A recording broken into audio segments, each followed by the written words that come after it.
Mic check 1 2. It's the Y2K collector, and we made it through another hump day, folks. I guess, as they say, it's all downhill from here.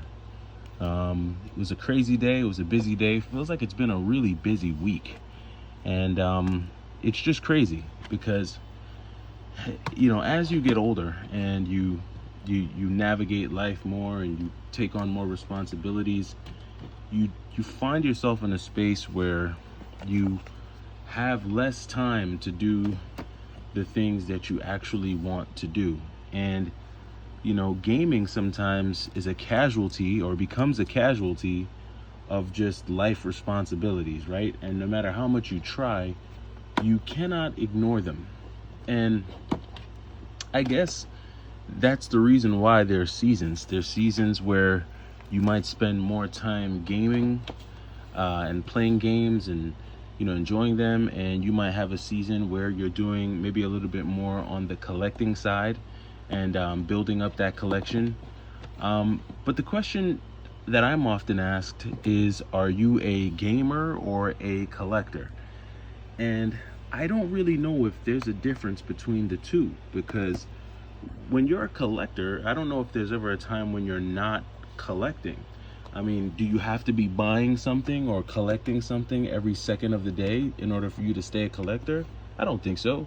I think, like everything else, you have your highs and your lows, your seasons where you're doing probably a little more collecting than playing, and like I just said, more playing than collecting. But I think the key as a collector is knowing what season you're actually in, what season you're actually going through.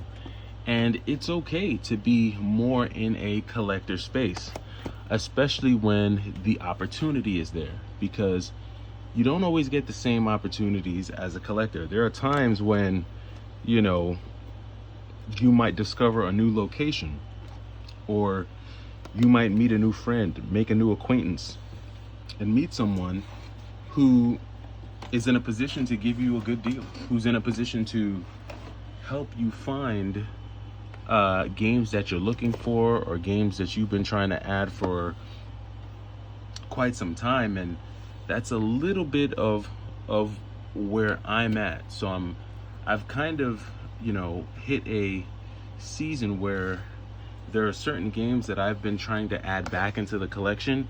I'm actually bringing them back. Games that I had actually sold in haste, that I'm now trying to bring back to the collection, because there are games that I actually enjoyed, and games that I wanted to play, and games that I wanted to keep in my library, so to speak. Because that's ultimately what you're doing. It's like any kind of book collector or stamp collector. You're just creating a library of games that you can enjoy at any time. Doesn't mean you have to go and play them all in one day, but there is going to be a day where you probably break them out and you begin to enjoy some of those games. So no matter what season you're in, it's really about the journey. It's about the collecting journey, and really just enjoying the process along the way. Now, there are a few games that are on my wish list, and I'm not sure if I'll ever be able to afford them, but these are games that I definitely want to have, but just right now is not my season. So the first game that I have on my wish list is Hagane. I have said it multiple times on this channel that I really, really want to get an authentic copy of Hagane. I have a reproduction copy of Hagane that works just fine. It's beautiful. It's actually a beautiful reproduction, if I do say so. I think it it's almost shockingly good. Where's it at? Where's that bootleg copy of Hagane? Here we go. This is it right here. So here we go. Whoa. So here it goes right here. I mean, I've got this bootleg copy of Hagane. It's definitely not real at all. I mean, even if you look at the cart is clearly a fake. The screws are fake. And when you open this thing up, I've opened this up a bunch of times just to show the viewers of the channel what a fake motherboard looks like. But I mean, without even opening this up, this looks like a very good fake copy of Hagane. But the part that kills me is that I know it's fake, I know it's not real, and I'm very much a realist. I like having the original thing. So Hagane is definitely a game that I aspire to get, because it would be a true collector piece for me. And as a collector, having an original copy would be great. There's another game that I really have on my radar, and it's Kyo Flying Squadron on the Sega CD. That's another game. I don't have a fake copy of that, unfortunately, but I think it's KO or Kyo. It's KO Flying Squadron. That's another game that I really want to get on the Sega CD. The problem with these games is that they're just really expensive. So like a loose cart copy of Hagane, I think goes for around $1,000, if not more. And then if you want to get a complete in-box copy, Price Charting has a complete in-box copy of Hagane at like $3,500. But of course, if you go online and try to find it, you're going to be looking closer to $4,000. I have yet to walk into any retro game store or video game store that had a copy of Hagane. It's just an extremely rare game, which is probably what adds to its price tag being so high. But the same thing with KO Flying Squadron.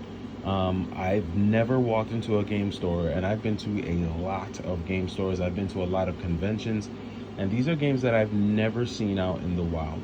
So I'm pretty sure if I ever do happen to add these games to my collection, I'm going to have to get them online, just because it's very difficult to find these out in the wild. And I'm sure if I did find them in the wild, they would be ridiculously, just astronomically expensive. The last game, and these are my top 3 wish list games. The last game on my wish list of the top 3 games is an authentic copy of Blazing Star for the Neo Geo. Now that one is the most elusive. I'm able to find copies of Hagane and KO Flying Squadron, at least online. I can't even find an original copy of Blazing Star online from a seller that I trust to not sell me some type of repro cart or some cart with like fake ROMs, or just because, you know, it gets real tricky when you start buying those Neo Geo carts, because, you know, the cart is so big and the motherboard is so large, it could have all types of fake components. So finding a complete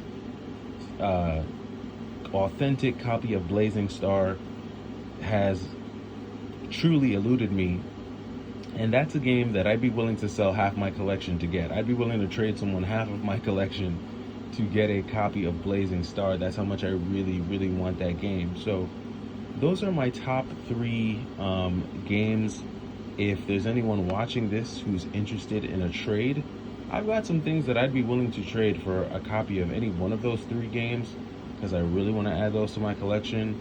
I've got a bunch of stuff in my collection that do have some value to them, that I'd be willing to trade for. I don't think I'd go out and buy any of those games at this point, but I'd definitely be willing to trade for them, because they're just really dope to me. But that's my wish list: Hagane, KO Flying Squadron, and Blazing Star. Those are 3 amazing games that just, to me, belong in my collection. But those are my wish list games. Let me know what games are on your wish list, or what games you would love to have. What's your dream game?